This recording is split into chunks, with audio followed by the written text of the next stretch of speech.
You won't get this in an electric. Hey guys, I'm Nate, and today we gotta talk about this Dodge announcement of a 2024 electric muscle car. What's this gonna look like? All right, so let's talk about weight. So for these comparisons, I'm gonna use a Tesla Model S Plaid, which is probably the closest thing you're gonna get performance-wise to what they'll come out with. So Hellcat, 4,400 pounds. Everyone complains about that weight already. A Tesla Model S Plaid, 4,700 pounds. So that's 300 pounds heavier than a Hellcat Challenger today. Now, yes, most of that is from the batteries, and the batteries are low enough that the center of gravity is not going to be the same. But you got to take that into account. It's going to be a heavier car. Now, another thing also on this comparison is it's not 100% apples to apples. So a Model S Plaid's range is 390 miles. Dodge said this car will have a 500-mile range, which means that the battery is going to need to be about 30% bigger, and that's going to affect the weight. So we could see something that's getting close to 5,000 pounds. Of course, this assumes that battery technology doesn't make some massive leap in the next few years, but a few years is really not that long of a time frame for such a technical leap. All right, so let's talk about the performance. So acceleration.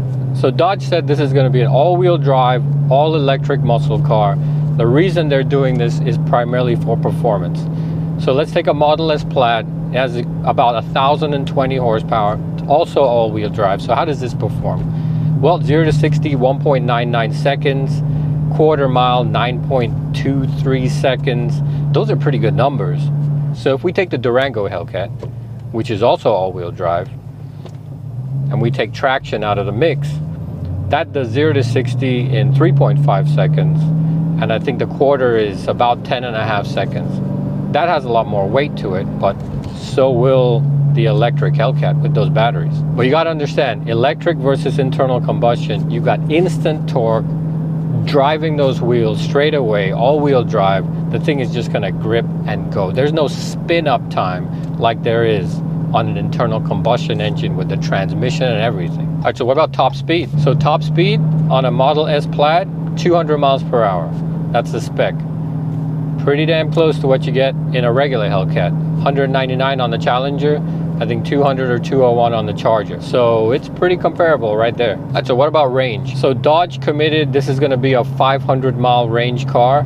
The Model S Plaid is a 390-mile range car. So, and that has a 100 kilowatt-hour battery pack. So I would estimate, again, battery technology doesn't make any massive improvements. We're going to need about 130 kilowatt-hour battery pack in this electric Dodge muscle car, whatever they're going to call it, to meet that 500-mile range. So what's the cost? So I ran the numbers. I mean, I think electricity cost of 12 cents per kilowatt hour. It's probably going to cost you about $15 to fully charge that 500-mile car. So at $3.66 per gallon for premium fuel, that's going to cost you about $68 to fill up this Hellcat, and it'll get you about 388 miles of range. So it's very similar to the Tesla range, 390 miles range.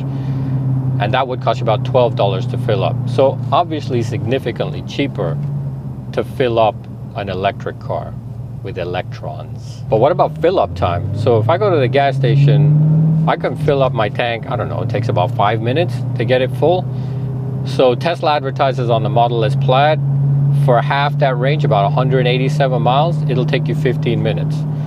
So you got to plan for that. It's not the same like gas. One of the biggest differences, you're not going to have a transmission, not going to have a manual, and you're not going to have an automatic, because electric cars don't typically have a transmission. They just run directly off the motor. So with no transmission, you really don't have to worry about how fast you're going to shift. You don't have to worry about rev matching.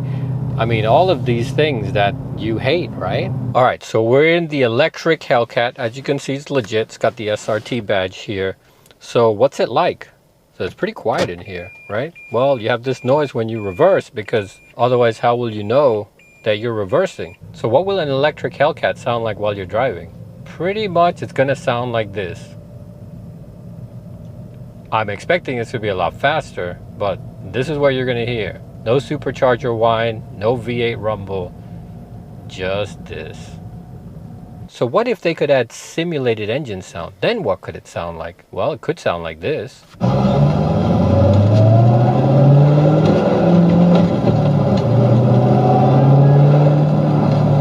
That could sound pretty good. So let's see what Dodge will do. They got 3 years to figure this thing out. So let's do that same thing in a real Hellcat and see what it sounds like.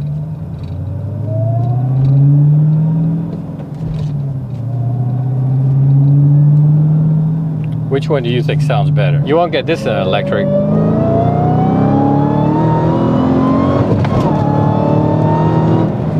You won't be able to do this at a light. Maybe they'll make a way for you to put it in neutral so you can rev it. But what would be the point? So why is Dodge going electric? I mean, yeah, I know they said they're going there because they're the performance brand and they've reached the pinnacle of performance of combustion engine and this is where they have to go. Yeah, you could believe that. I got some snake oil to sell you. Just click that link down in the description if you believe that. I think it's necessity. This car gets terrible gas mileage. I mean, my right foot's not really helping with that situation. And they had to find a way to spin this that fit their cachet. As for me, I'll be holding on to this Hellcat. Electric sounds cool. I mean, I could definitely see myself getting an electric as a third car, as a commuter car, something to lower the cost of commuting. But you're just not going to replace the feel of driving something like this. With such a V8, with the supercharger, with the rumble, everything, you're not going to replicate this in an electric car. I think an electric car is a great, efficient means of transportation from point A to point B. You centralize the grid, run it on clean energy. It's great for the environment. But the feel of driving, which is why I got a manual, you won't get that in an electric. All right, so check out these next videos and I'll see you there. Thanks. Bye.